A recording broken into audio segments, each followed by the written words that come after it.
Welcome to Podnutz Computer Repair Podcast, episode number 248, Stress, Strain, and Anxiety. I'm your host, Jeff Halash. This is our live call-in show for computer repair techs. We answer your questions on running and operating your computer repair business. Call-in number is 1-888-697-0162. Let me introduce the co-hosts. We have Brad Torrey from TTCS Computer Services. How you doing, Brad? Really good. Sorry, I muted my microphone as we're supposed to, and then it wouldn't unmute. Yeah, no, I'm great. This topic, you guys, just kind of hit me up last minute to jump on, and I'm happy to be here. Couldn't be a better topic for me today. This is awesome. Perfect. So cool. Yeah. Glad to have you. Also joining us today, we have Curt Soderquist from PC Doctor. Curt, how you doing? Good. Thank you for having me on again. It was good to meet Brad in person. Nice. Yeah, Chris, likewise. All right, so let's go ahead and, Brad, I'm going to throw it to you since you've been on the show quite a few times, and I just kind of throw you aside curveball. But do you have a tip or story that maybe we can learn from? Yeah, and actually, I think you've been a part of some of this in our what do you call it, Google Plus chat that we do. So I've been working on, as for all clients, but also specifically for a restaurant group, guest Wi-Fi.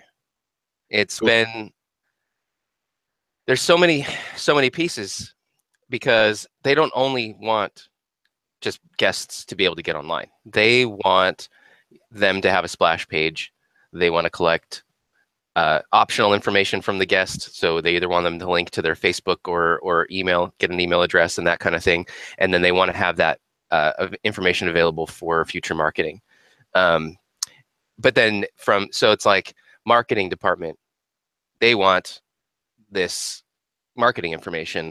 Accounting department, they don't want to spend too much on guest Wi-Fi. They want to make sure they spend enough that it works, but they don't want to spend a ton of money because it's not, their main operational goal. Their main operational goal is to sell food. And so everything that they want to spend money on is to that end. But this is a guest satisfaction thing, so they have a budget, but they don't want to spend too much. Operations, they want guests to be happy. They don't want anyone to complain. So if guest Wi-Fi sucks, and then anyway, and then IT, we want everything to be secure, and we want the speeds. They don't want to impact the rest of the network, and so we have our stuff that we have to consider, and we don't want to do anything shady. Like, we're aware of all the ways that people can data mine and do all kinds of stuff, and we want to help them stay PCI compliant. So the IT bubble is actually really big. It's like this big, and then the accounting bubble is this big. Anyway, so everybody's kind of trying to figure out their own thing, and this is kind of a new. Anyway, so we've got ubiquity access points throughout most of the company. When I arrived, they already had that, and we just kind of kept that going, and I really like ubiquity. I also like open mesh. I've found some reasons to kind of choose one over the other. And I'm looking at my notes. So Yelp recently acquired a guest Wi-Fi marketing service company. So now it's like Yelp guest Wi-Fi is a thing. They use open mesh. So you can either use your own, or they can give you open mesh. And then I'm close friends with a developer who's an excellent developer. He builds web applications and apps, and so he's going to build us a system if we want to, for $10,000. But there's other services that cost $200 a location a month. So if you kind of think about it as something you're going to be paying $100 to $200 a month per location, a $10,000 one-time build catches up pretty quick across 10 locations. So it's not unreasonable to think that they're going to do that. And then last minute, somebody who's used to work at the restaurant now works for this other company called Digimaps. And Digimaps, with two P's, if you don't spell it right, you won't find it, because their SEO is not very good. Which is ironic, because they basically want to be Yelp. They're trying to compete with Yelp. They will give them free guest Wi-Fi, including the hardware, like a Wi-Fi router. And then they get this amazing web interface that they can log into and get all this marketing data and set up these automated email campaigns and stuff for free. So now you've got The marketing people are happy. They get the information they want. The accounting people are happy because they don't have to pay for anything. But the IT people, we're not so happy because this hardware kind of sucks. And I'm pretty sure, you know, that famous saying, if you're not paying for it, you're the product. Yes. They're data mining. I don't know what they're doing. I don't want to put anything out there on live broadcast about Digimaps that I don't know. So I'm not going to say that there's anything wrong with that company, but I don't know what their business model is, and that makes me kind of anxious. So we're working with them on getting the hardware to work better, but I still just think we should build our own. Like, I'm still just trying to sit down and go, guys, I know it's $10,000, but let's just build it and then we'll own it. And if we want to, we can sell it as a service to other restaurants. Anyway, so that's one of those kind of like, it's been weeks in the making, and that project's just got my brain going in 20 different directions. And you know, I'm sitting here trying to figure out what is the model for doing something for free for a company. I guess I don't really understand. It's like I was explaining this to somebody the other day, and it's one of my favorite commercials. And if you haven't seen it, you can go on YouTube and check it out, because I watched it for the first time, I don't know, a few days ago. But it's the Fram oil filter commercial. And it basically has a guy in the background working on an engine, talking about if you don't maintain your engine, I'll work on it for you, no problem. And then you've got the guy who says, you need to change your oil every however many thousand miles. You need to use a Fram oil filter, and it'll catch all the bad things and do all this wonderful stuff for you. And the thing is, the guy that's selling the Fram oil filters and oil change, he's like, pay me now. Or the guy in the background who's doing the engine, he's like, or pay me later. But at some point, you're going to pay somebody for something. And these companies, it doesn't seem like they last. Either they do something for free for a while, and then they kind of do the switch where they go, hey, we need to make money in order to be sustainable. And so we're going to start charging, but the companies that have been using their product or service are so used to having it for free, man, they are a detriment, especially to IT. I just don't get it. Yeah. So I don't know. I don't know what's going to end up happening, because it's going to be hard for me to convince someone to spend a bunch of money when the other option is to not spend any money at all. But I just don't. Anyway, I want to be able to pick the platform, and I want to control the whole thing. So that's where I'm coming from when I tell them that they should develop their own app. But in all honesty, I looked at the Yelp offering, and if it is something that a restaurant wants, or a coffee shop or something, you know, they want guest Wi-Fi and they want to have this marketing tool. You know, people are wary of Yelp, and me included, as far as like they collect a lot of data, and they're pretty powerful, and sometimes they've been accused of not being the best stewards of some of that power. But the company they acquired, they have pretty solid tech. It's actually it's reasonable for what it does. It's a pretty good deal. And if you use any of the other Yelp services, you get discounts. So okay. I don't know. They're all great options. I just wish that the other one, the worst option, wasn't the free one, because I don't like that one at all. Very good point. Anyway, all right. That's a long story. No, it's a good story though. It's true. It's stuff we deal with all the time, and that's apropos, because that'll be part of what we'll be talking about in the show. So, Curt, what type of tip or story do you have for us this week? Oh, let's see. I had a fun one earlier this last week where I went to a client's house and I did like an hour and a half of a service call, hour and a half time. And I wasn't able to resolve an issue where every time he printed, well, actually it wasn't every time. It was like maybe every 3 or 4 tries. He'd print and you'd get the one copy like you're supposed to get. And the next time it would print 3 copies. And the next time after that, it'd print 4 copies. So I was going through the settings, trying to look at everything that the printer was set up for. Of course, everything showed that it was fine. It should be only printing 1. Whenever I printed some, it'd print 1. If he'd go over the computer and touch it and print some, it printed out 3. So I couldn't quite figure that one out, so I brought it back to the shop to work on. And I kind of just updated some stuff, updated his driver for the printer just to make sure there was something new there that wasn't like a bug or anything like that. After doing all that work and taking it back to their house and having them test it, and he said everything was fine, the next day he calls me back and he's like, you didn't fix anything. It does it again. And I just, they were kind of arguing with me because they didn't want to pay for what I had already done. They were refusing. They were just arguing with me. So I wind up letting it slide.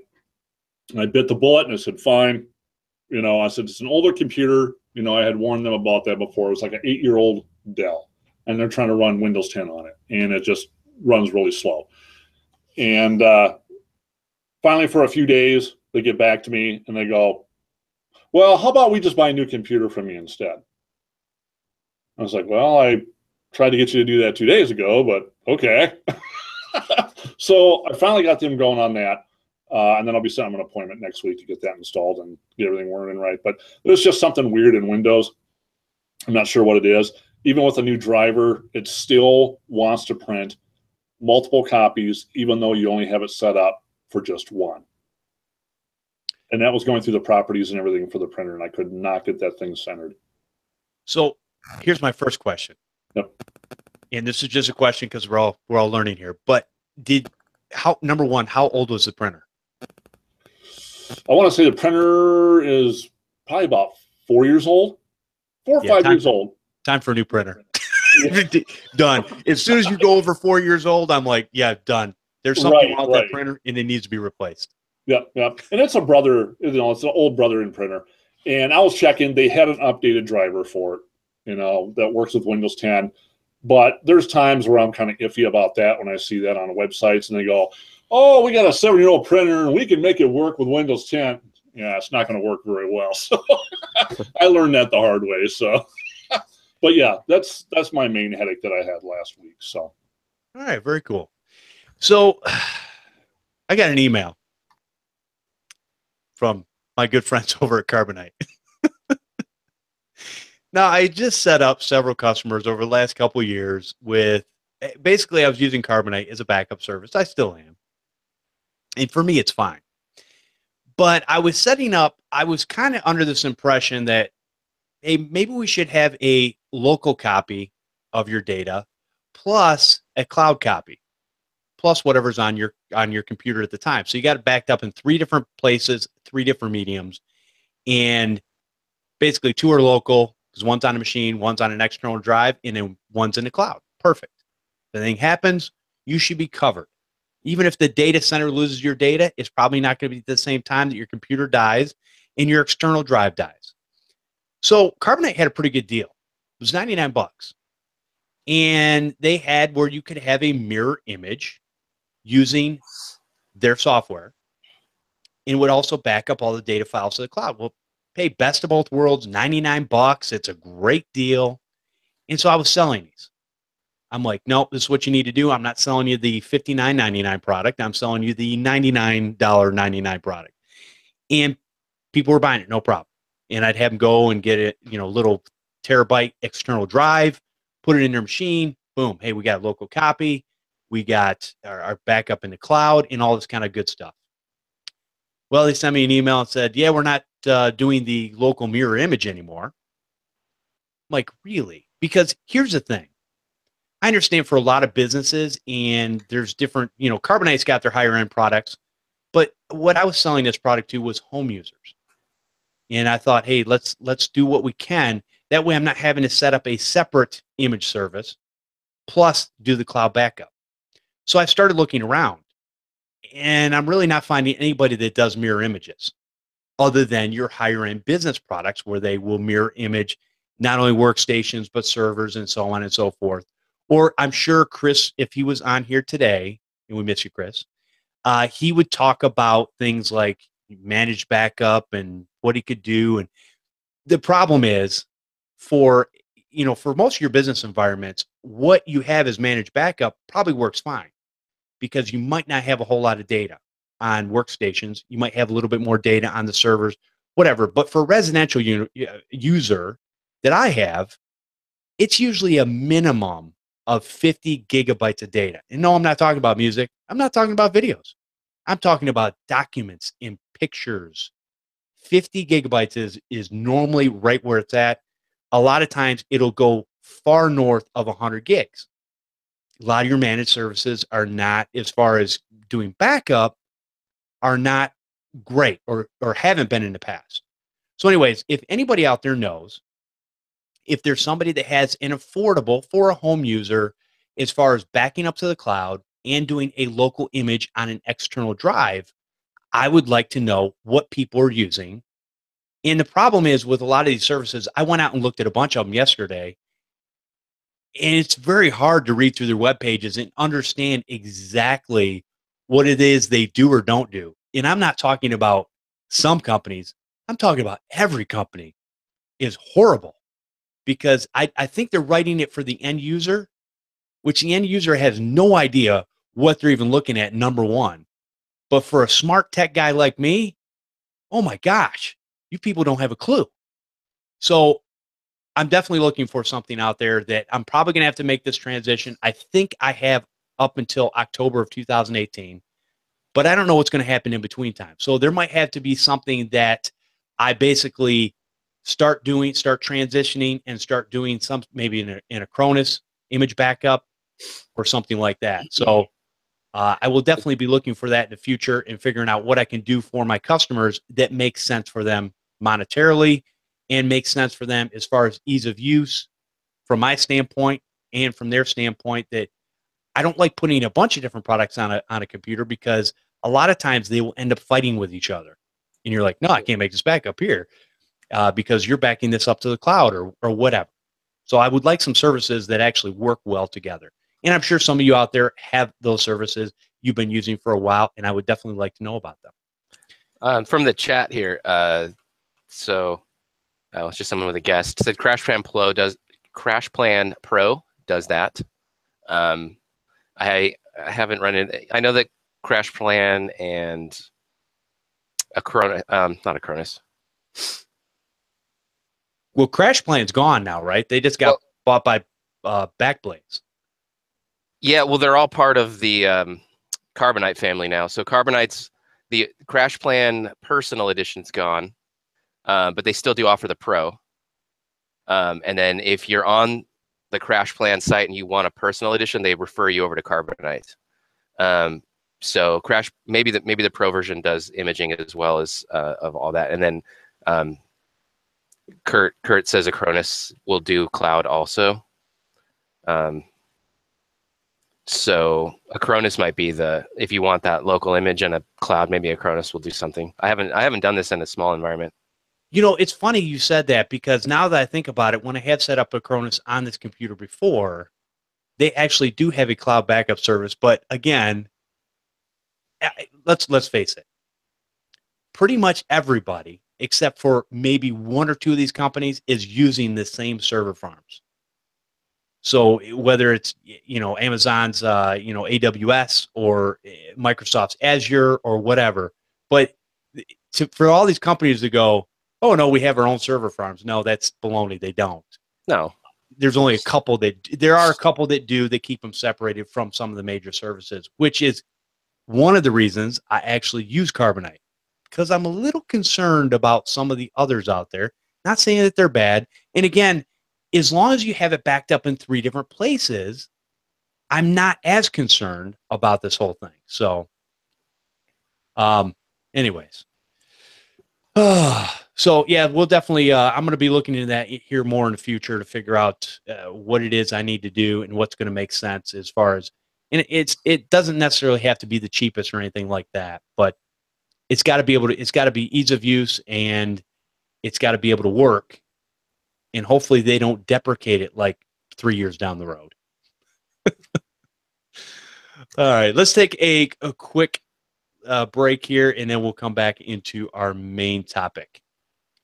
All right, so one of the things that has happened that some of you may or may not be aware of on the Podnutz network is that basically we've outgrown our hosting. A couple Saturdays ago, we were actually shut down for most of the day. I don't know if anybody noticed. I don't think any shows came out that day, but we had to basically pull some stuff off the server. They said we were using 25% or more of our hosting services, and that's why it got shut down. So a couple things we're doing is, number one, obviously, if anybody that wants to support the network, you can go to podnutz.com and you can click on a couple of, there's a donate one time and there's also a donate monthly. You can do either or, and that would absolutely help out the network.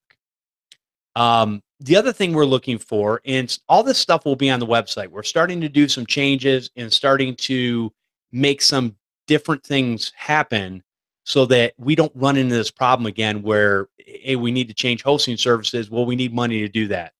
Well, who's going to pay for it? Well, the network needs to pay for it, but you've got to have money coming in order for that to happen. And for those that don't remember, we lost our Amazon affiliate quite a while back for whatever reason. And according to them, we were violating the rules, except they didn't tell us what rules we were violating. So we're like, I don't know. So that took a big chunk of the income that was coming into the network. So one of the things we are looking for, and you can get this information over on podnutz.com's website, we're looking for somebody that might want to talk to different vendors and maybe look at getting different sponsorships for some of the shows on the network. And there's a lot of companies out there. There's a lot that people haven't heard of. There's some of the smaller indie companies that would be perfect for what we do. You know, for this show in particular, I like to keep it to things that are going to help computer businesses and computer technicians in their day-to-day business. Some of this other stuff we may end up doing, but the reality is I want to make it worthwhile for, in other words, if I'm going to do an ad on the show, I want it to be worthwhile and to be something that somebody could use and that I know is not just pie in the sky and, fly by night or whatever. So that's kind of what we're looking for. Now, a couple caveats to this. We're looking for somebody that has a passion to talk to vendors. There are people out there that love to talk to vendors, because here's the thing. What happens in the past is when you do something like this and you're just sending emails back and forth, that really doesn't get it, because emails can take upwards of days, weeks, and months for the back and forth to actually happen. So we're looking for somebody that might want to take a little, take some time and make some phone calls, actually talk to some people, get to the right department. Okay. And what we're offering right now is 25% of whatever comes in to help the network. That way there's an incentive out there that you can be a part of and actually get paid for doing this. And so it is, it's commission only, obviously, but that way, if somebody already has a passion or desire to do something like this and they want to help the network out, this will be one way.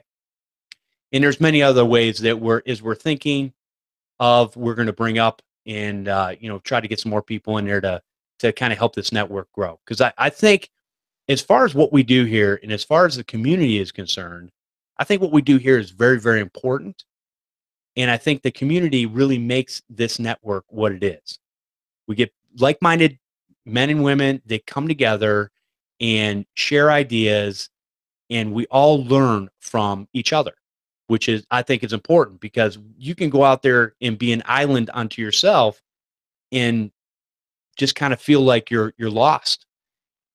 But when you have other people that you can bounce stuff off of, this makes it much more worthwhile. So anyways, with that being said, those are some of the things we're looking for. And, obviously money always helps. That's one of the things we're looking for. But there's also, you can give your time, and that also helps too. So anyways, if it's important to you, you can go to mail@podnutz.com.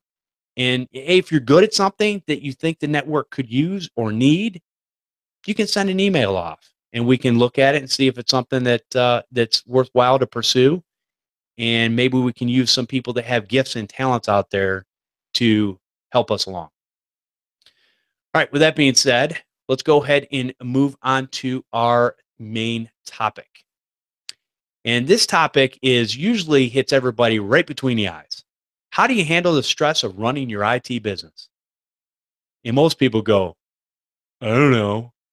They just kind of go through their day to day, and you have good days, you have bad days, you have mediocre days. But one of the things that I hear a lot of times, not only from other podcasts, but from other business owners and whatnot, is the stress that people go through when it comes to basically customer relations.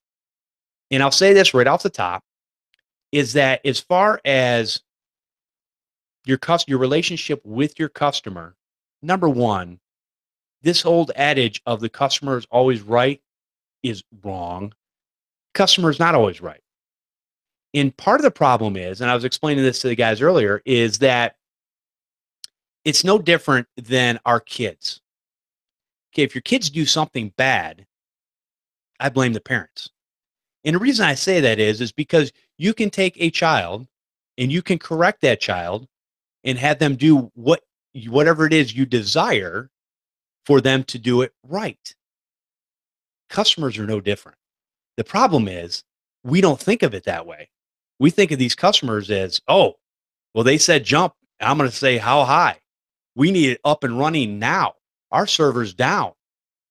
Okay, let's stop, assess the problem, figure out what we got to do. Now, that doesn't mean that there's never a sense of urgency. Obviously, there's a sense of urgency. But I'm going to say this again. I believe, this is my personal opinion, most of the stress that is brought in your life is caused by you. Now, let that sink in for a minute. Yes, I'm saying, look in the mirror. You are the problem. Once you realize you're the problem, you can figure out how to take care of all the rest of the problems. So that's what we're going to talk about here. So who wants to start off and talk about, what kinds of stress do you guys see in your business? And we'll start off with Brad. Brad, go ahead and I'll give you the floor. So as I mentioned, this is a very timely topic for me. It's been a pretty heavy month, just in the last 30 days. I have a really good friend who's been experiencing a lot of stress. He doesn't do IT stuff. He's a property manager, but the weight of life got so heavy on him that he chose to move to Hawaii. Like, he packed up. He's lived in Southern California his entire life, packed up, convinced his parents to also move, took his kids and moved to Hawaii. And I was like, okay, I guess that's one way to deal with stress. I mean, it literally was just to deal with stress. He just wanted to, I don't want to be here anymore. I want to get out. And he packed up and went.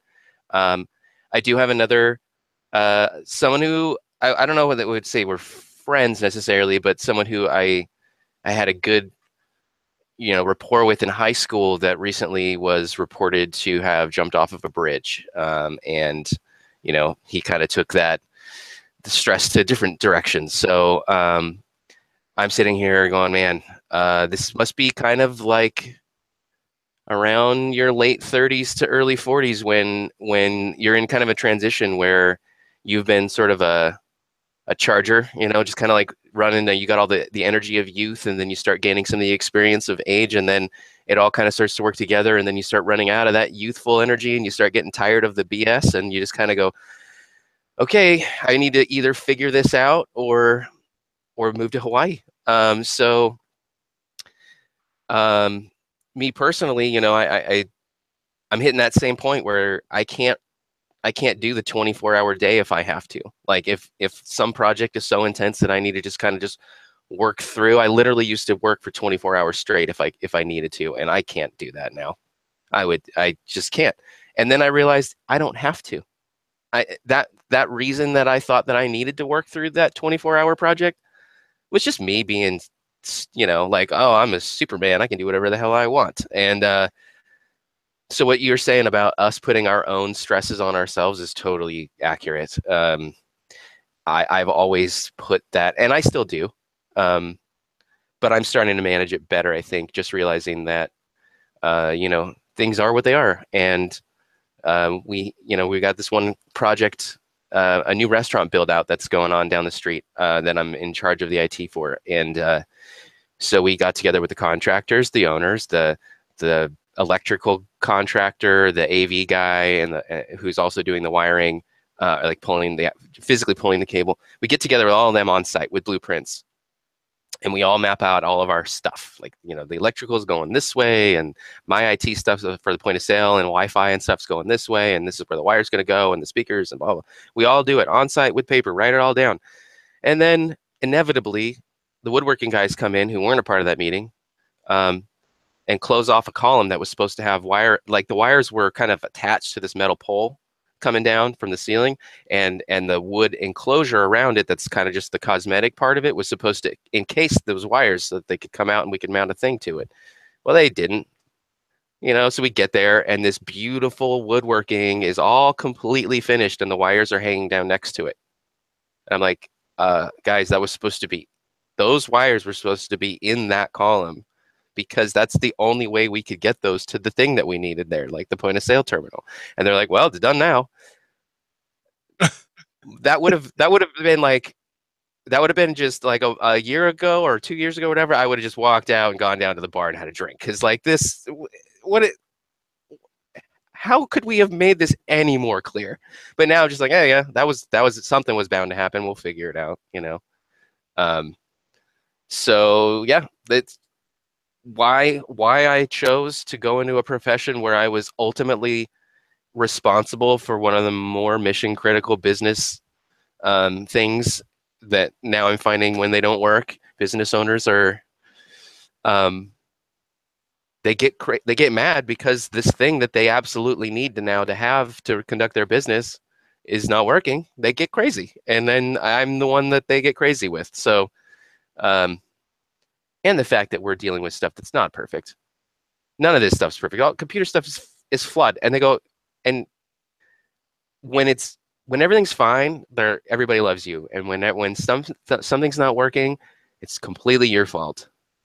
So I guess you just have to figure out how not to believe that. That's pretty good. All right, Curt, what about you? What types of stresses do you have in your business?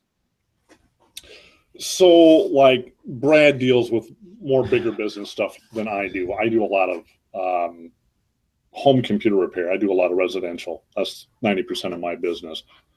And I have people that I can explain to them in the most simplest terms on how to go through something if they're having issues. You know, like, for instance, you have the scam websites that tell you, hey, you have to call 1-888 because Microsoft said so. We got to clean your computer for you. So I try to explain to people how to use the Control-Delete. A lot of people don't know where the Control-Delete on their keyboard is, which is amazing. But it's true, especially the older folks. So I try to talk to them in a way where they can kind of understand it without tying up too much time on my phone. And when people start to stress out, it kind of kicks back on me, and I can feel it.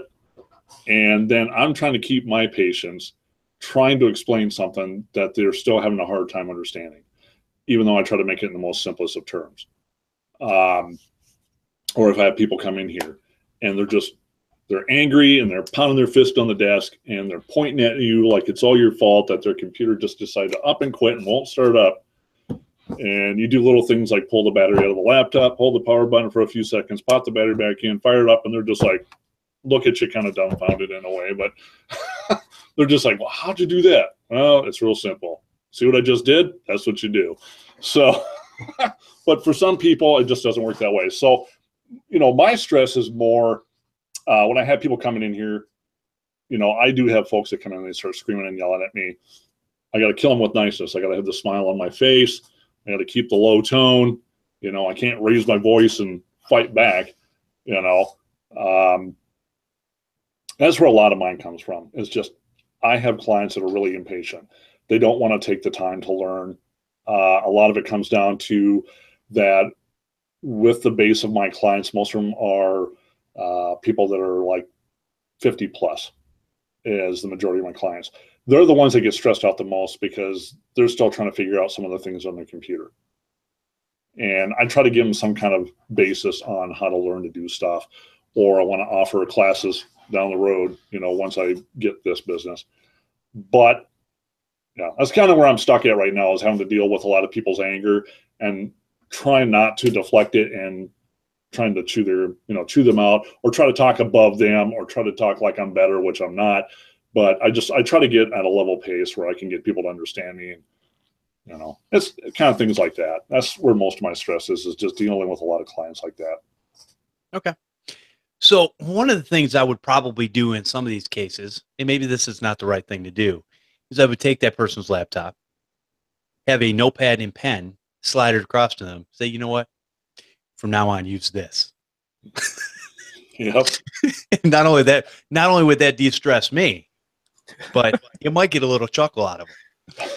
I've actually told people that in the past. I told a guy to hire an intern to replace a problem with scanning business cards the other day. There you go. There you go. The problem is we can't. Number one, a lot of people, and Curt, you said exactly right.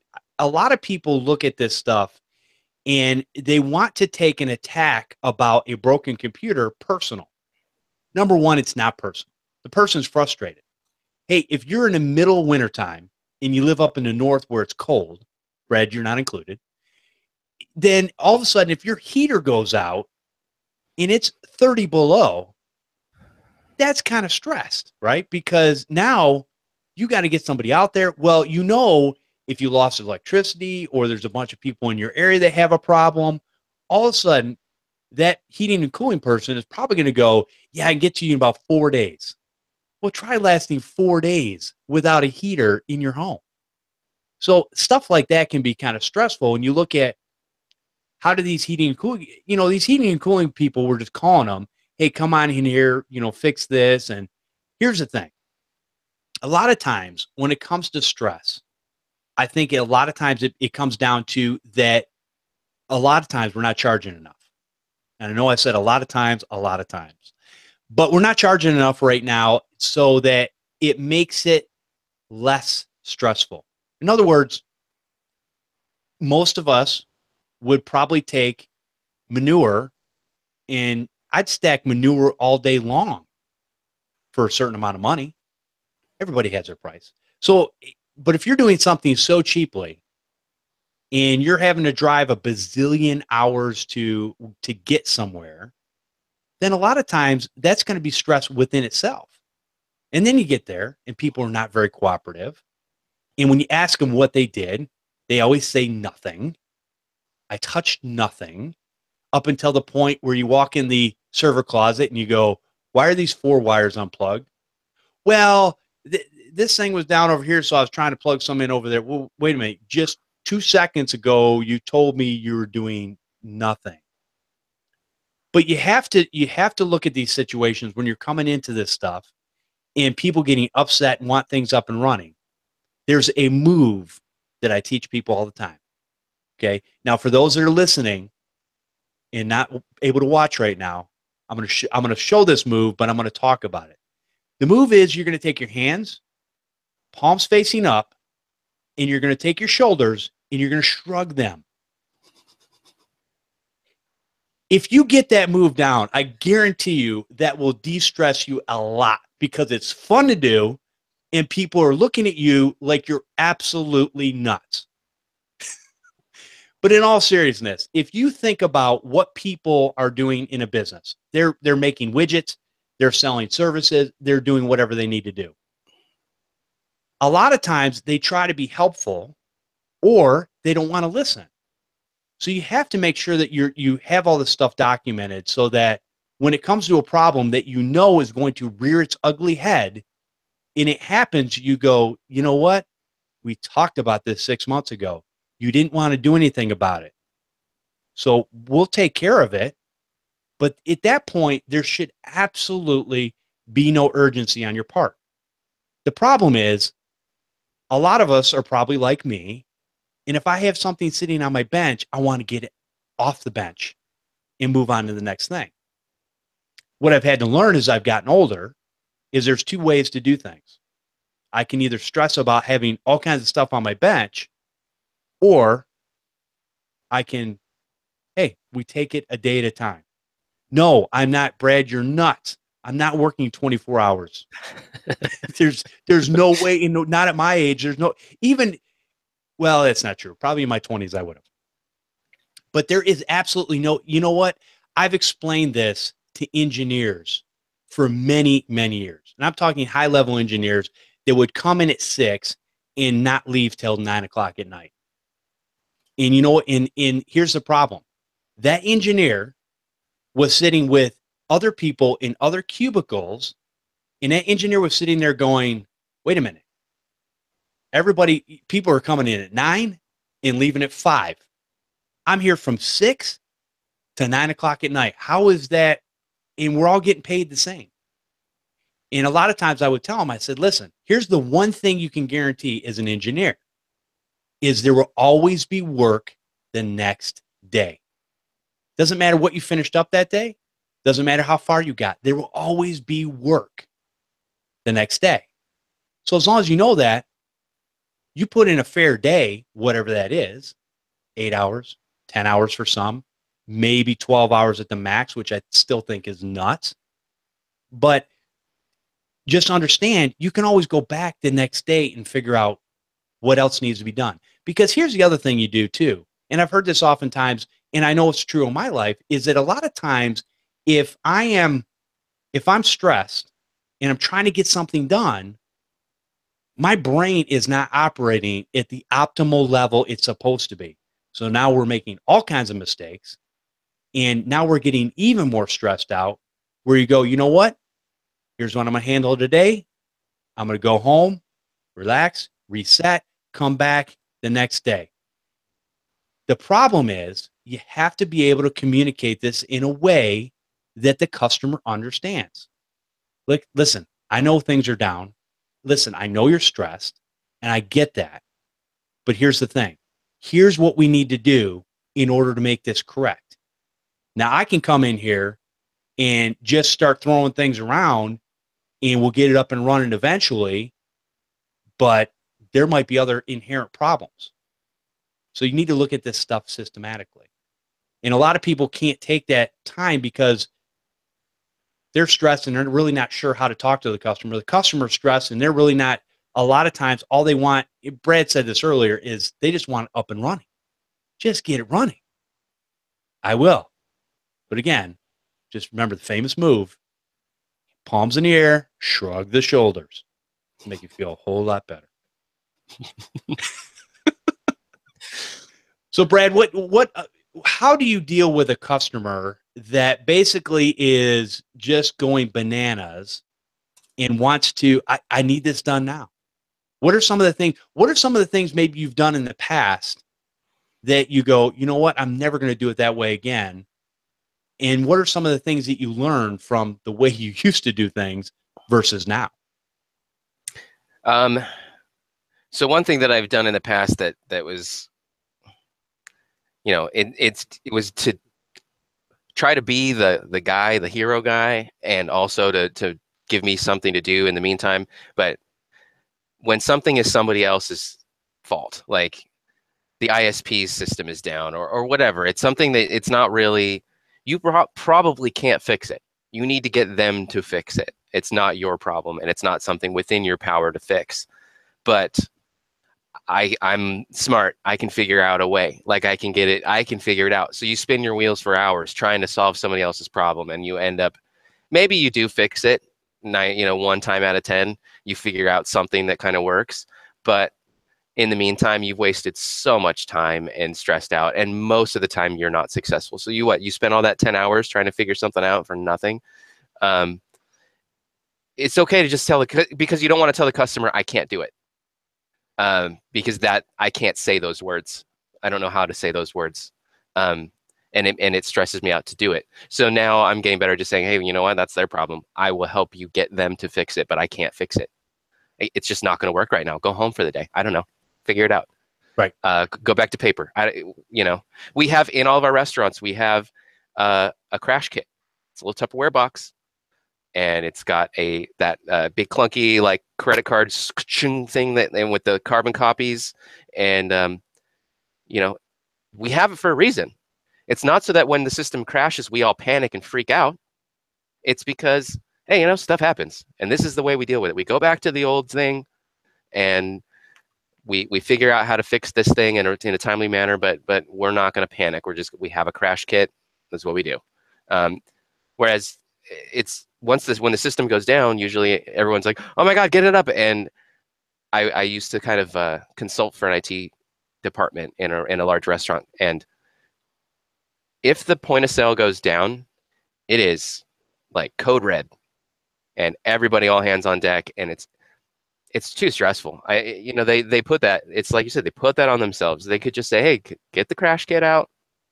We'll have a guy out there. We'll get it done. It'll be fine. You might be down for a couple hours, but you'll be okay. But yeah, so really just learning how to say, you know what, I can't fix that.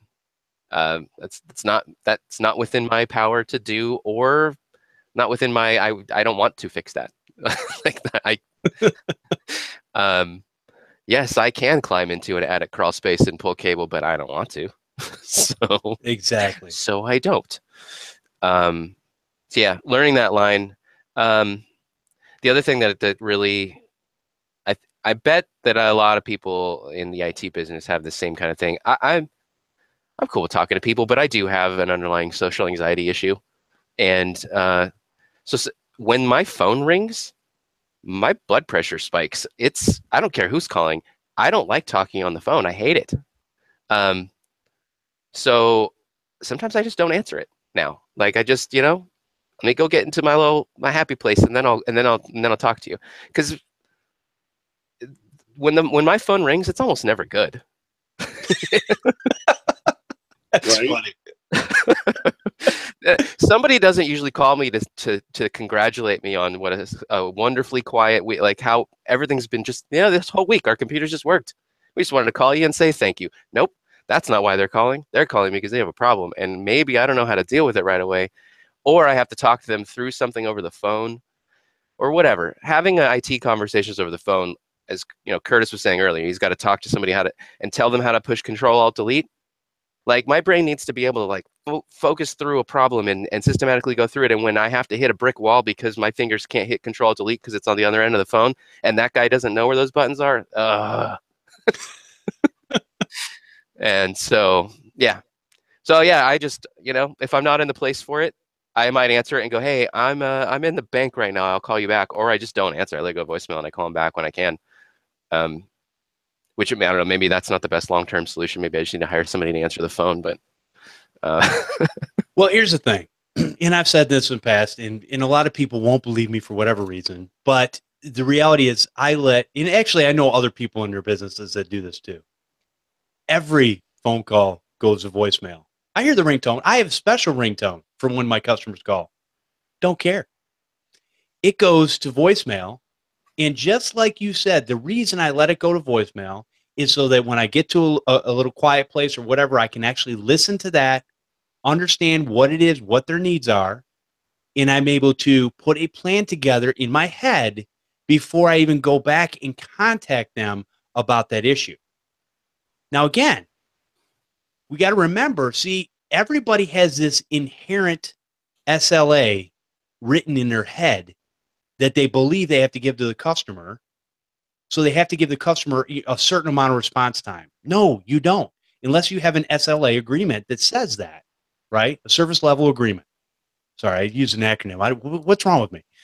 Come on, Jeff. You're better than that. I know. It's like, what? Oh my gosh. Anyway, so you have a service level agreement which says, here is what we're responsible for. Here's what we're going to do. Here's what you're responsible for. Here's what you're going to do. It's an agreement. It's not a one-way street, okay? So most people don't have those. Yet we treat almost every customer, from what I've seen from a lot of techs and business owners, we treat every customer like we have an SLA. And all of a sudden, oh my gosh, they call. I got to call them right back. No, you don't. Because again, I like what Brad said, it saves yourself a lot of stress. You can assess the problem, come up with a solution, get a hold of them, and move on down the road. And here's a little tip. When people call and they have a little problem, here's what I found. 9 times out of 10, when I go to get back to them, they've already figured it out. That happens a lot. I just saved myself a ton of time. And you know what? And then I call them back and I go, hey, that's awesome. I'm glad that everything worked out. If you need anything anymore, feel free to give me a call. I've touched base with them. I didn't leave them hanging out in the cold, but I touched base with them and said, all right, here we go. And, you know, again, less stress for yourself. So, Curt, what types of things have you learned from your past or maybe even things that you're dealing with right now that you could change to make it better for the future as far as dealing with stress in your business? So like I've talked to you about in the past, you know, I'm looking to try to purchase PC Doctor, and depending on what happens there will determine whether I just start my own business. So some of the things that I've learned that I'm going to take with me in the future here as I move along is that when people are like, well, you know, I tell them my hours, hey, I work from 9 to 5:30. You know, after that point, I'm done. I don't try to go beyond that. To me, it's really not worth it, because by that time of the day, I'm already tired after staring at screens all day. So when they call me up and they say, oh, you got to get out here, you got to fix my printer, or I'm having this issue with my internet. You know, my internet's not working. It's like, well, you need to call your IP, you know, ISP, and let them know. I can't do anything for you.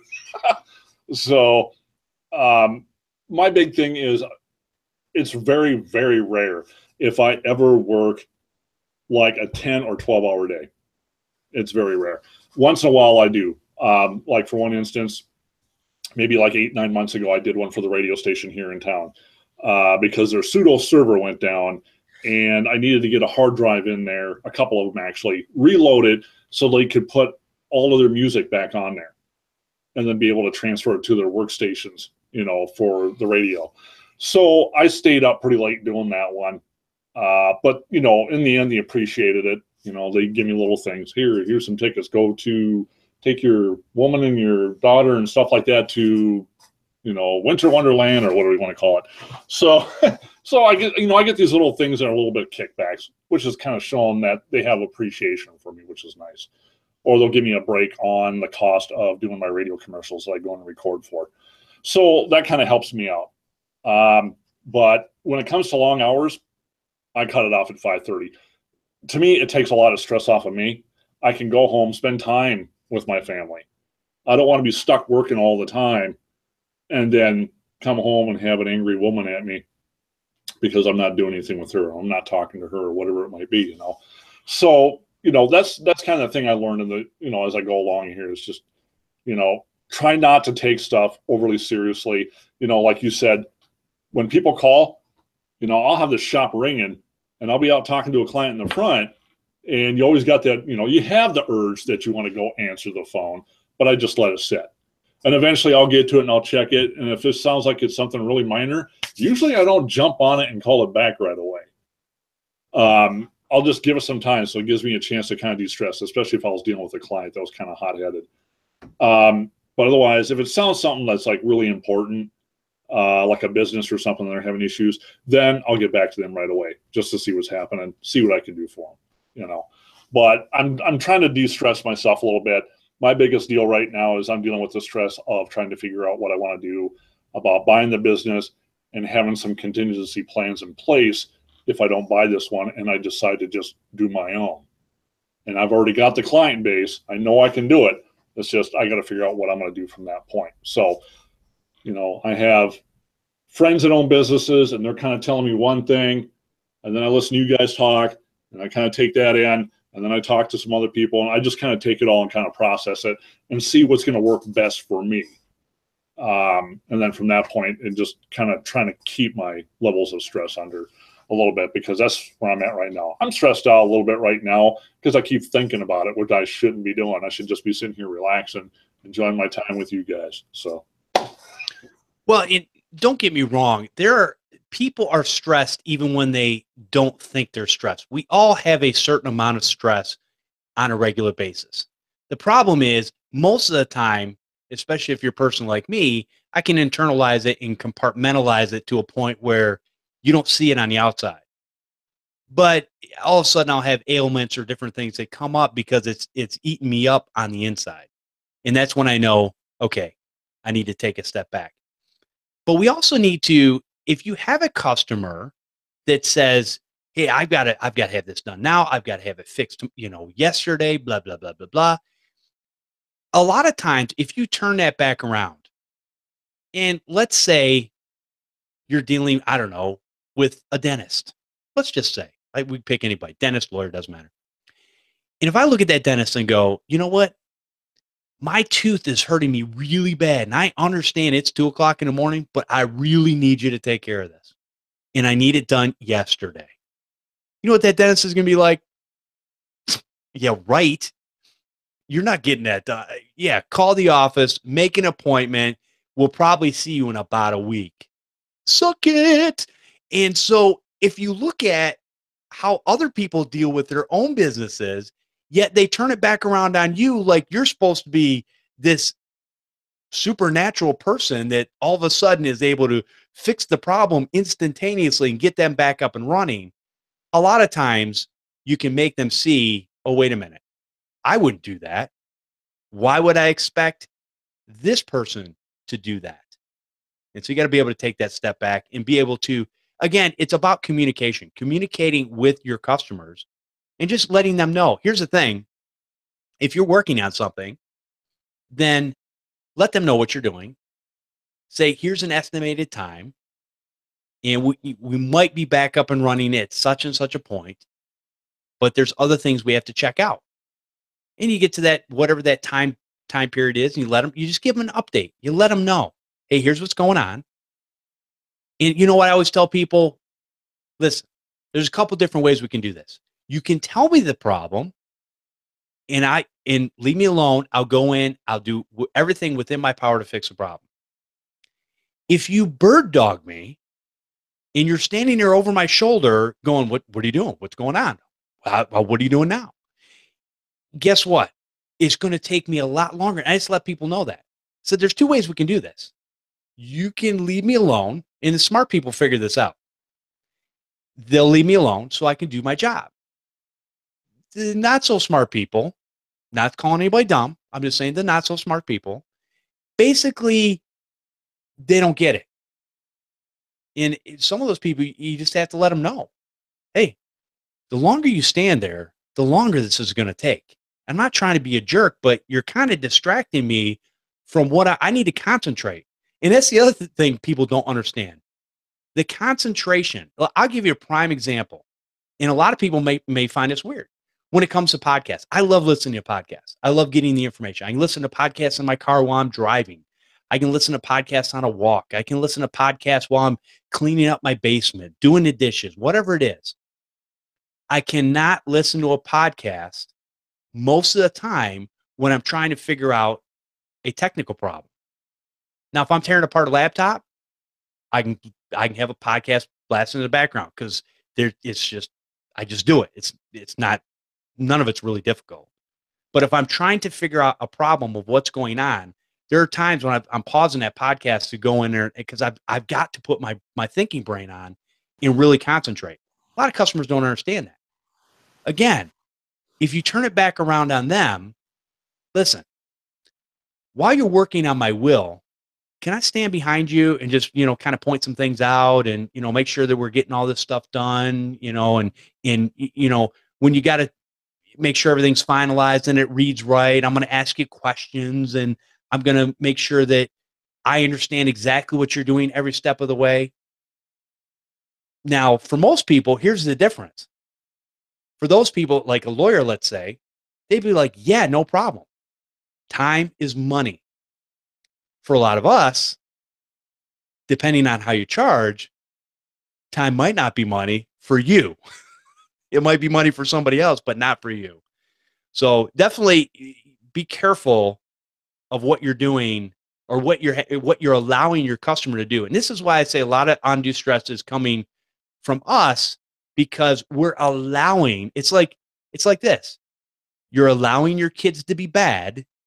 You're allowing your customers to be bad. It's the same thing. And a lot of people are so afraid that they're going to lose that relationship or that job. Well, sometimes that might be a good thing because if you lose a bad customer, there's other customers out there that are willing to leave you alone, let you do your job, give you the time to do it, and pay you accordingly. Yes, they do exist. But the problem is, we're like, and I was seeing this the other day, and it reminded me again, if you look at how do you capture a monkey, and you can take a coconut or something, some sort of round thing, a bottle with a small neck in it. You could put a peanut or something in there, something the monkey wants. And the monkey puts their hand in that small hole with their fingers, and they grab whatever it is, and they want that thing so bad they sit there and can't pull their fist out because the fist won't fit through the hole. And so the hunters can come up and just basically pick them up. Hey, thanks, And so a lot of people, when they're grabbing onto something and they don't want to let go of how they're doing it today, because they don't realize that there's many other ways to deal with this stuff. Some things, sometimes businesses, you just got to let go. And whatever happens, happens. You move on. I guarantee you one thing. Even though there's a small, minute amount of stress when it comes to not getting paid for doing something, because maybe that business is going away for whatever reason, there are other businesses out there that will take care of you accordingly and give you a lot less stress in your life. You can choose. The problem is we like comfortable. We like staying where we're at. We like knowing that we already have a customer in place. We don't have to chase anything else. Well, here's the thing. You also have to remember, if you are not moving forward in your business and you're standing still, you're not actually standing still. You are progressively moving in a backwards direction, whether you believe it or not. Talk to me in 10 years and you will exactly understand what I'm talking about. So anyways, those are kind of my thoughts on this whole stress in life, stress on, because you talking about the business stress, that's just one stress. You got stress of raising kids, maybe. You got stress of your spouse. You got stress of whatever.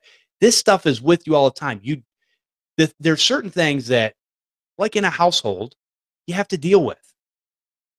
And what we need to remember is that we don't necessarily need to deal with that when it comes to our customers. We can choose to make them understand or to let them go. Now, Brad, has there been in your past, has there been any businesses that you go, you know what, we're not a good fit, I'm walking away, and you were just like going, you almost get up in the morning and you dance a little jig. I don't have to work for them no more. 100%. Yes. There's more than one, a couple, and it was a restaurant down, it's difficult to get to because they're in a weird, like a canyon kind of thing. So there's two roads that go in to this area that's kind of busy. So one, driving there was already a problem because getting in and out of there in a timely manner was difficult. And so I could get stranded or stuck and then not be able to get to other service calls. So there was that. Restaurants are high demand as it is anyway. Their point of sale system really is kind of like do or die for them. If it goes down, it's a problem. So I get, and it's a stressful business. So I get that. But on top of that, the manager that I was having to deal directly with was such, there's no word that I can use on a family-friendly show to describe this person. So I just won't. You get it. He was very unpleasant to deal with. Everything had to be done now. I hated everything about working with this person. So, and they were a good client. The money was there, but sometimes it wasn't worth the money anyway, just because of the difficulty in travel and stuff. I eventually just said, I can't work with you guys anymore. I'm sorry, but I just don't think it's a fit. Regionally, it's a problem. I didn't tell him because you're a jerk, I've refused to work with you. But that was the reason 100%. And everyone that dealt with this man said the exact same thing. And a lot of people left, including me. And I'm out. And literally, like you said, the next morning when I woke up and I was so happy. I'm like, wow, today is an awesome day. I'm not going to get a phone call from this guy and I'm not going to have to deal with them. And you got to prune the bad customers out, especially if there's another customer that I wanted to fire them. It wasn't that they were actually wonderful people, or they are wonderful people. But dealing with their situation was stressful. So I told them, hey, look, I'm going to be straight with you. Your account is causing me a tremendous amount of anxiety. It's like cutting into my quality of life. Like I just, because of I literally said that to them. And I said, so I'm either going to have to stop servicing your account so that I don't have a heart attack, or we're going to have to deal with these exact things. These are why it's stressful for me. Like, this is why I don't like working for you guys. And if we can fix these things and we can continue, and we did. Now they're a good client, and it's fine. Because I don't mind. They were, like I said, they're wonderful people. I don't mind picking up the phone and talking to them. I just didn't like dealing with their expectation. I actually basically just had to manage their expectation. This is what it takes to get you guys working, and you need to pay. One of them was money. Like, when I send you a bill, you got to pay it. If I have to call you and hound you for money, I won't do it. So yeah, I've had the same. I've quit and I've fixed customers that were stressing me out. That's good. That's real good. All right, Curt, what about you? I think in the 6 years I've been with this company, I probably had to fire like 5 clients. Because it would be to a point where, even with some new people that might come into me, and they'll say, my son works for Microsoft. Everyone's son and daughter works for Microsoft, obviously. But they come in and they sit down and they go, well, this is the problem with the computer, and I need you to fix this problem. And, I know right away, I can tell, depending on what it is, that that's not the issue. But they think it is. Viruses kill the computer. It doesn't power on anymore. It's a virus. The virus stopped it. It killed it. So, if I sit there and try to explain something to them and I say, you know what, I'll work on it. And they say, no, just do this right now. And it's like, well, if you don't trust my opinion, then I'm not the right person for you. You need to find someone that you can trust, because you're not listening to what I have to say. And I don't want to sit there for 5-10 minutes, and try to explain something to someone that doesn't want to hear me and go, hey, that was a great conversation. You owe me $21 for sitting here talking to me during this last 15 minutes. And they're going to get offended and storm out. It's kind of tricky. But like I said, I've had people that I had to fire. I've had folks that come to me for like 2-3 years, and I'd work on everything for them, and all of a sudden it's just because their grandson from school said, well, it's not supposed to be this way. He did it wrong. This is the way you're supposed to do it. And then they goof up the computer, and then they come back at me like it was my fault. So I'm just like, oh, God. And I got to keep fixing the problem that I told them not to do in the first place. Stay away from clicking on this website. Stop going to Facebook and clicking on all these links that presume that Jennifer Aniston's dead or raised from the grave and became a zombie or whatever, And people just click it. Oh, God, it's got to be real, So, but I get a lot of people that do that, and I try to explain to them not to do it, and they don't listen. So it gets to a point, and it's like, okay, if you don't want to hear what I'm telling you, and you don't want to trust what I'm telling you, then it's time for you to find someone else that'll want to listen to you. Because it gets kind of tough, and there's not very many techs in this town. There's a lot, there's very few. But, I'm usually a pretty patient person, but, my patience can wear thin after a while. And then I'm just like, you know what? This isn't working. You got to go. I'll recommend you to somebody else, and that person might call me later and go, oh, thanks. You just gave me this headache. So, Nice. But otherwise, yeah, kind of things like that. So, it's funny, because if somebody actually walked in and said, my son or daughter or whomever works for Microsoft, the first thing I would say is, well, gosh, that's a great thing that you brought it to me. Somebody that can actually work on it then. See, again, it's all about turning it around. Apparently, my wife says I'm very good at it. Irritatingly so, but it's what I do. So, yeah, no, there's that's good. But I think the point is, we've talked about stress. We've talked about managing expectations between you and the customer, understanding you don't have to take every job. You don't have to do everything yesterday. And it doesn't matter. In my opinion, if people really looked at it, and Brad, I'll use your restaurants as an example. Everybody will say that in a restaurant or a store, I've had this happen in beauty salons and whatnot. the POS system goes down. Oh my gosh, we're out of business. No, you're not. You know what I do? Walk in. I got a handful of calculators. I start handing them out and some pen and paper. And hey, we're gonna jot this stuff down. We're gonna use the calculators. We're gonna actually take cash. Oh my gosh, there's a novel idea. This stuff does happen. And quite honestly, if your automatic credit card system or debit card system is not working for whatever reason, I understand a lot of people don't carry cash, but there are also a lot of people that I've seen come into these places and actually do pay with cash. It's not unheard of. So it does happen. Yes, I understand it would hamper your business and you wouldn't want this for a long-term solution, but it absolutely, or worst case scenario, if you want to take a credit card, you pull out your little old swipey, you put the card in there with the carbon paper. I know people still have those, I think, underneath their counters, just in case. You never know. Or if you really want, you could have a backup system. Here's something. Oh my gosh, we can go digital. You could have a Square payment reader temporarily. And yes, they sell the little readers that you can use with the chip and all that kind of stuff. So it's all good.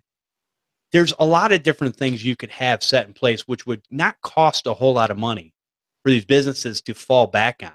But again, our job is to tell them, here's what we can do to mitigate the problem. If you don't want to do that, again, palms up in the air, shrug the shoulders, not my problem. But we're going to help you fix it anyways.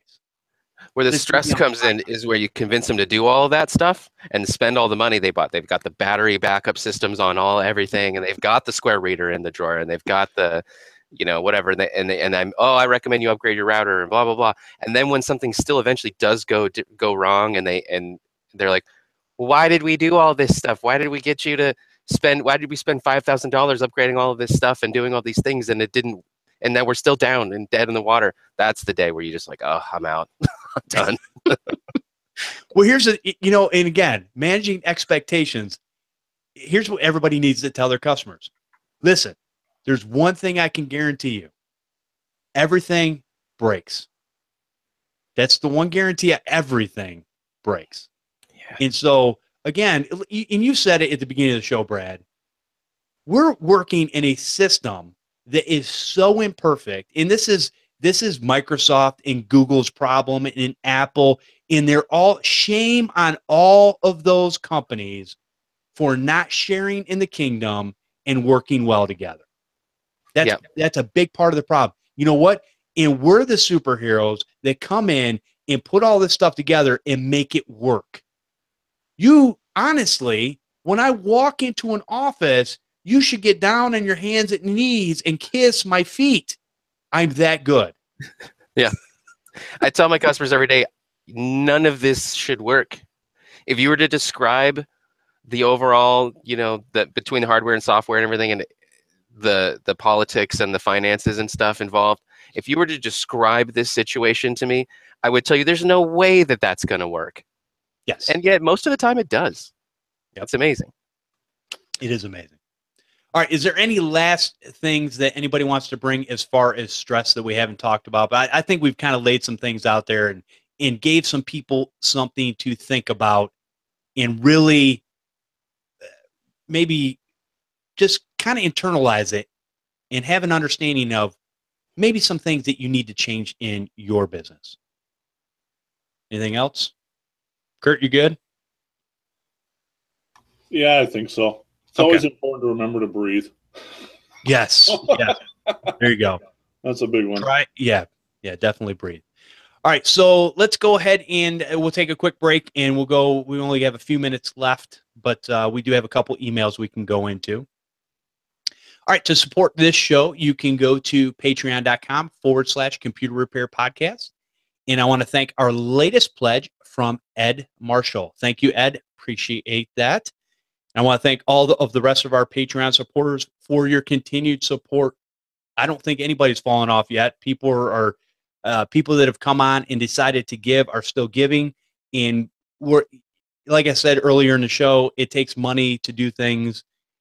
So money works. but so does time and effort. So I appreciate everything that all the guests and co-hosts that come on these shows of what they do to share their information. Because if it was just me, I would be sitting here pontificating for hours, and you all would get bored, and it would be a boring show. And so I just pontificate a little bit and let these guys come in with like real actionable information.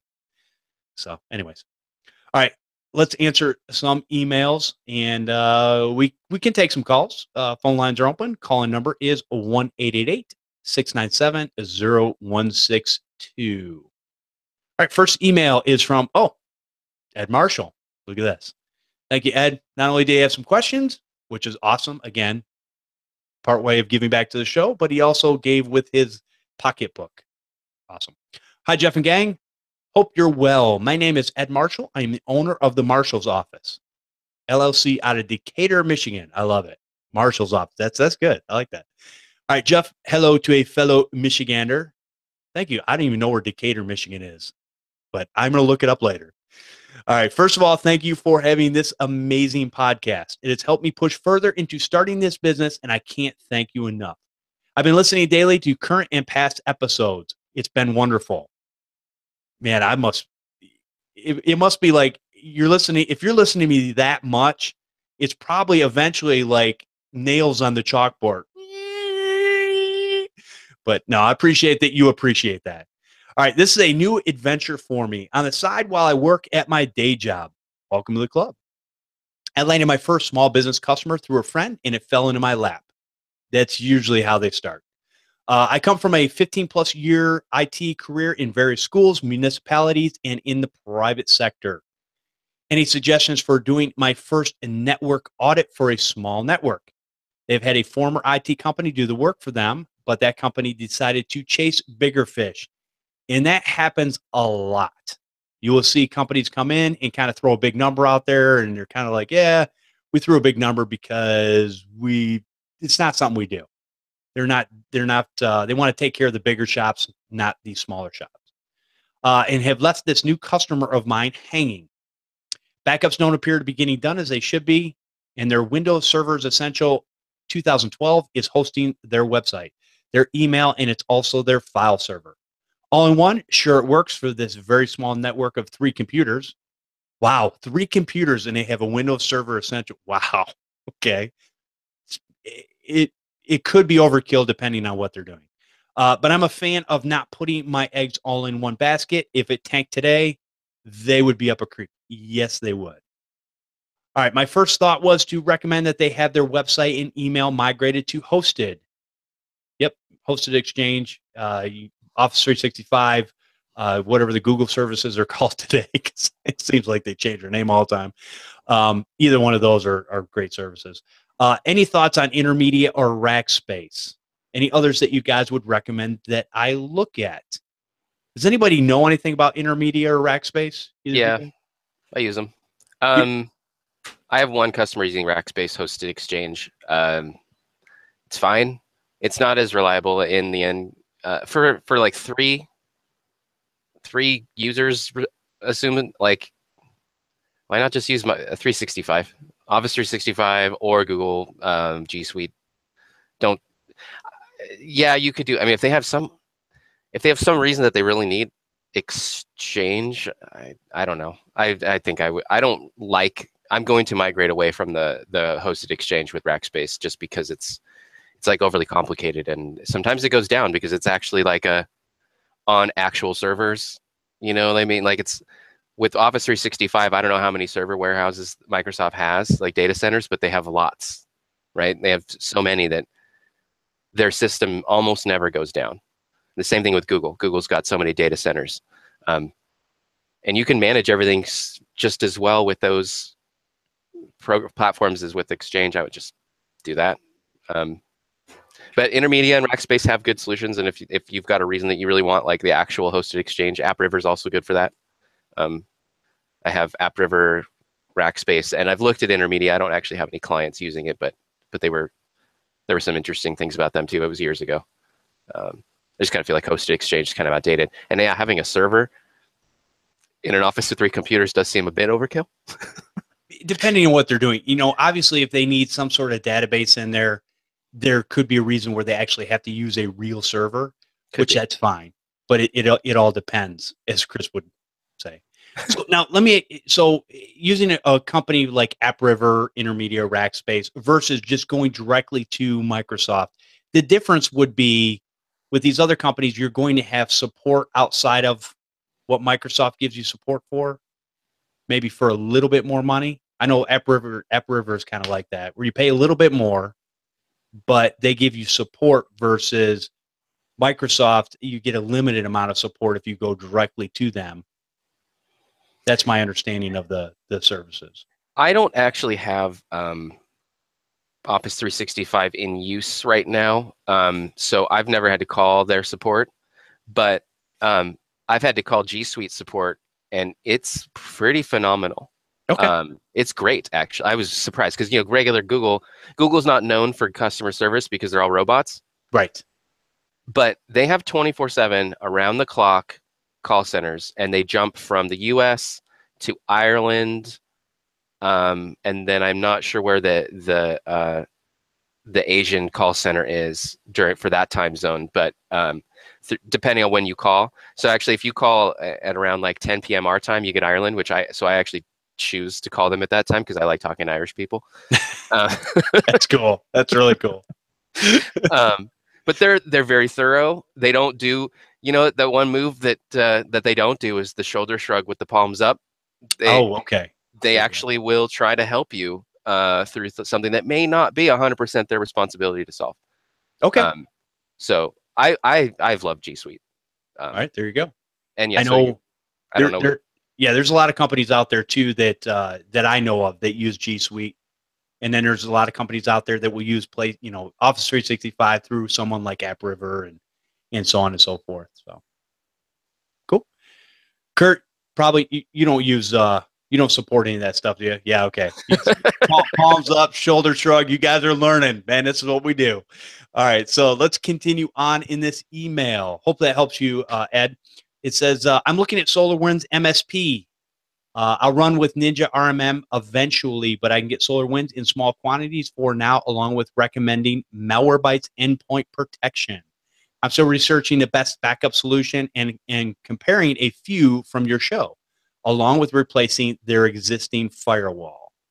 Now, I don't know if you mean by firewall as far as their router, their UTM, Unified Threat Management device, or if you're talking about the actual like a software firewall. So let's see, goes on here. I don't know the security posture of their network as of yet until I go back and conduct further investigation. So with that said, what's your thoughts on a UTM solution? Something such as Sophos SG UTM? Any you recommend? I'm looking for a good solution that can also scan for vulnerabilities while keeping them PCI compliant and safe. My apologies for a little bit of the too many questions, maybe, but thought I'd throw this one out there and for feedback. Thanks so much for all you guys do. You rock, Ed. Appreciate the nice email, Ed. And no, hey, this is what this show runs on.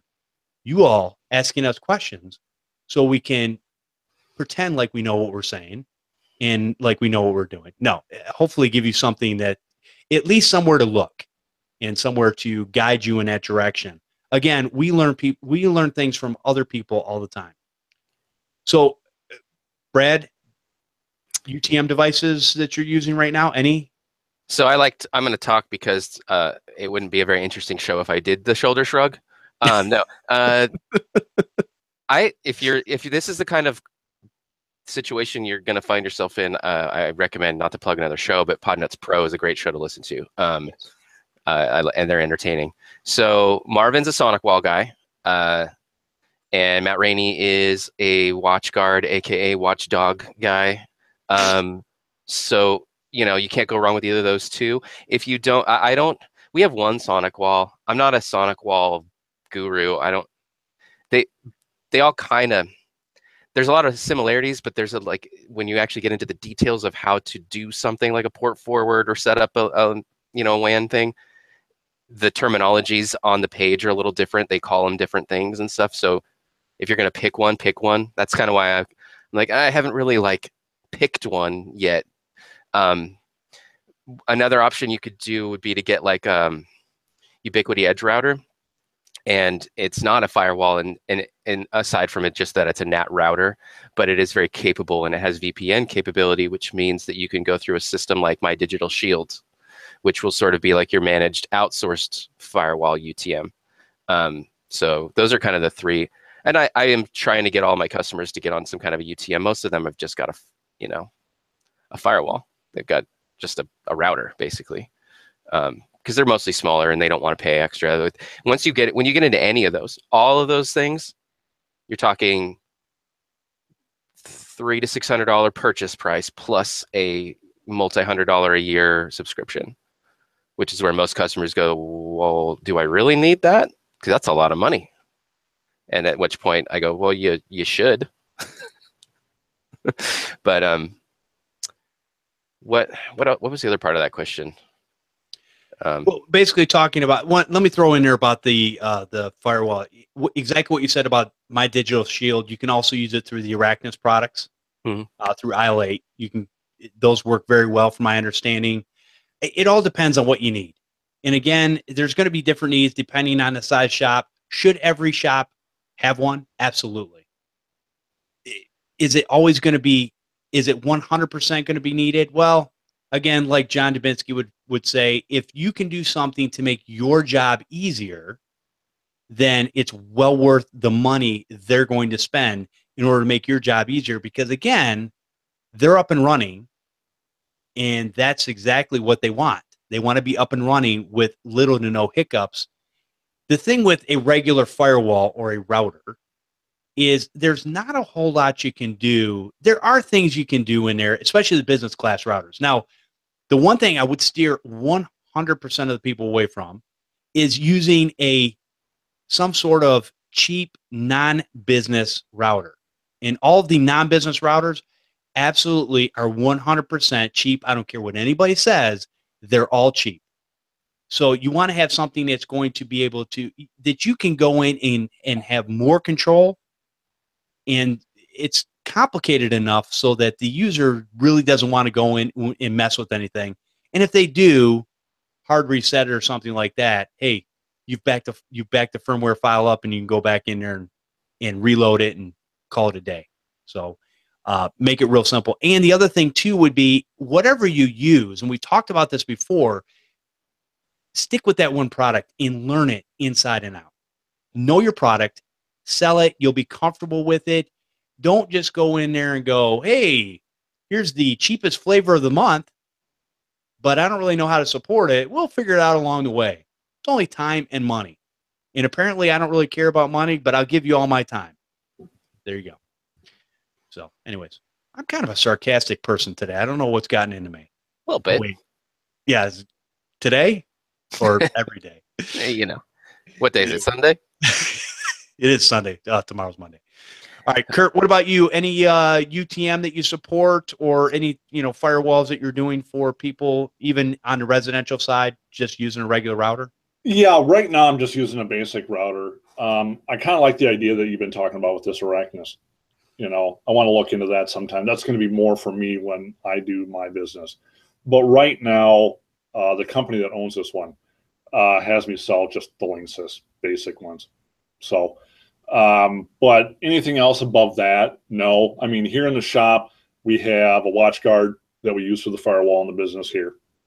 That's what they prefer. That's what they sell. That's what they resell. So, I don't really understand any of that stuff. When I look at the innards, looking at all the setups, to me, it's just hieroglyphics. I don't understand it. So, but, eventually I'll get to a point where I'll find one that I want to use just for residential, because I think it'd be a really good idea to have something like that. And you spoke highly of Arachnus, so I've been looking into that one more. So, yeah, I like the Arachnus products just from the standpoint of they're solid products. I literally think I could run over these devices with my car. Don't try it. Don't try this at home. But I think I could run over these devices and they would work perfectly fine. They're solid. Basically, I have them set up to reset themselves Sunday night at 2 o'clock in the morning or whatever it is, and they're all sequenced. So even I've probably got $1,000 worth of network gear in here that I absolutely probably really don't need, but it's one of those things where you eat your own dog food. Use your own stuff, understand how you're going to do VPN, how you can set up these, separate sub networks so that when you're plugging customers' computers into, they're separated from your main network. You don't want things jumping across and infecting your main computers, especially if you're working out of your house. Again, it's just one of those things that, hey, take a little bit of time and effort. And Arachnus has a great not for resale program. So I encourage everybody, you can get a pretty sizable discount, and their stuff's not real expensive. It's on par with everybody else's. And you can get their stuff for not for resale, get it at a discount that you can use and understand it. And you can also, I think it's a 60-day money back guarantee or something like that. Go check their website for all that information. But great people over there. If you want to talk to them, you can definitely talk, call them and talk to them, and they'll have, they can walk you through whatever your questions are. So I like the products myself. Again, it's just, there's all kinds of products out there, but this is the one I'm going to pick that I'm going to use for my small business clients, and probably even residential, because taking at least the router the way it is 100 times better than the Linksys router that I might have. And if I'm, especially if you're not using like a UTM or something like that in a residential home, which, I use OpenDNS for my home places, my own home here. And quite honestly, that is why, because a lot of people will look at me and go, well, no, you have good surfing habits. You don't go to where you don't need to go. You don't understand. I've had 5 kids that have had their own computers and go and watch gaming videos. And, some of these websites are not 100% great. I've had servers with Minecraft files that absolutely were infected. And guess what? Still to this day, since I take that back. The last time I got a virus was in 2000. And it was a Microsoft Messenger message that a buddy of mine, back then we used to use Microsoft Messenger. Back then, a buddy of mine had sent me, or so I thought, a picture, said, hey, here, check out my new car. Not thinking anything of it. I clicked on the link, and therefore my Windows 98 computer basically, it was messed up. So I had to go back in and reinstall everything and do all that kind of stuff, which back then I enjoyed doing that. Not so much anymore. Not for me personally anyways. I don't mind doing it on other people's machines because it doesn't inconvenience me, but I just want to use my machine all the time. So that's the last time I've ever been infected. Now, a lot of people out there, I know, there's naysayers, and they'll go, well, how do you know? Because I run the same diagnostic programs on my computers that you do, people. That's how I know. And guess what? Here's what we have. 0. Nothing. Nada. Every once in a while, on my kids' computers, I might get maybe a little bit of a browser redirect or something for a search engine, but most of the stuff, the way I have my network set up, most of the stuff is squashed right from the beginning.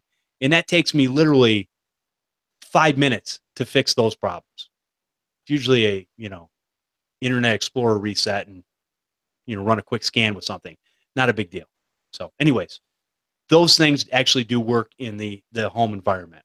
But most of my routers over the years, for whatever reason, I've had to, usually at about, I don't understand why this is, usually at about year 4, I deal with the router for about a whole nother year. And I used to be really bad with this, where every once in a while I'd have to reset it.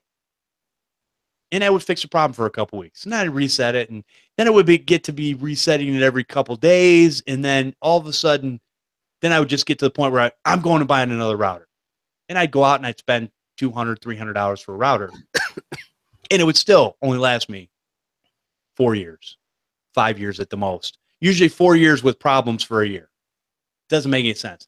Now, if I have a hiccup in any of my personal computer systems or anything on its network, it's unplug it, buy a new one, and throw it out because it's just not worth me trying to deal with it. So, but hopefully what I'm hoping is long-term, I think the business stuff is going to last longer. just the way it's made. It's a little more solid. I think they put a little more care into it. You've got different fans and things that run in some of this stuff where it's actually keeps the systems cool and just does its job. Plus, everything's kind of a little separated with the switches and routers and this, that, and the other. So it's not all in one box. My Wi-Fi is separate. That's a big, that thing creates a ton of heat. So anyways. All right. Well, I think we've gone well over. We have other emails, but we will get to those next week. So I'll tell you what, Curt, why don't you give us one parting thought and let people know where they can find you, or, you know, ask you a couple questions or whatever. Okay. So you can find me at Curt at MN for Minnesota, PCDoctor.com for now. Otherwise, yeah, I'm guessing from what I'm taking away from this today about stress and everything is, you know, breathe, you know, exercise a little bit. That kind of helps me out a little bit. I do a little bit of yoga. Sounds sissy, but it actually makes a world of difference. But yeah, just kind of take it one day at a time. That's how I'm trying to go at it right now. It's just one day at a time and not try to worry too much about the future and just kind of take it as it comes. So. Hey, let me just say one thing to that yoga. I dare any man out there to actually do a yoga workout. And I'm going to tell you right now, that made me cry more like a little girl. I'm sorry. Than any strength workout I've ever done in my entire life. I can't believe the muscles you have to do yoga properly. So no, if you go out there and you actually do yoga, that's tough. I don't know how males, females, whatever, but that takes a lot of muscle, a lot of strength to be able to do that stuff properly. It's not about flexibility. It has nothing to do with that. So anyways, I mean, it is about flexibility somewhat, but actually if you understand the science of flexibility, this is getting a whole nother subject. It actually comes from actually having muscles is why you're able to flex. And I've got books and stuff on it, but whatever. Anyway, so with that being said, oh my gosh. Let's see, where were we at here? Okay, so if let's go to Brad. Brad, if you have one parting thought for our audience and let people know where they can find you and get in contact with you, that'd be great. Yeah, just namaste, everyone. Just yeah, I think we covered it pretty well. Just, you know, you gotta relax, breathe. I actually do some informal meditation sometimes, you know, just to keep your mind in the present and not straying off into the weeds where the stress starts to creep in. And other than that, if you guys want to get a hold of me, I'm Brad at ttcscomputerservices.com on Google Plus or on my website. Awesome. Appreciate it. And I'll tell you what, if a customer is sitting there stressing you out, one of the things that you can do is you can stop, you can shut your eyes and just start counting to 10. And here's my rule of thumb. If you act crazy every once in a while, people tend to leave you alone. And that's worked for well over 30 years for me. So just remember that. Hey, I'm just calming myself down right now. They're not going to know what to do with that, I guarantee you. And 9 times out of 10, they are going to walk in the other direction. This person's nuts. Anyways, all right. Come join us live for the Computer Repair Podcast every Sunday at 4 p.m. Eastern over at podnutz.com/Computer Repair Podcast Live, where we have a ton of fun. Joining in on the conversation by calling in live and hanging out in the chat room. You can also send an email to podnutz@podnutz.com, or you can leave a voicemail, and we'll play it right on the air at 1-888-697-0162. Consequently, that is the same call-in number that you can use live during the show, during this last section. We have audio available over at podnutz.com, or subscribe using your favorite podcatcher. You can be notified when the show is live by subscribing to our YouTube channel, Computer Repair Podcast. I want to thank everyone for listening and subscribing to the show. We'll see you next time on Podnutz, the Computer Repair Podcast.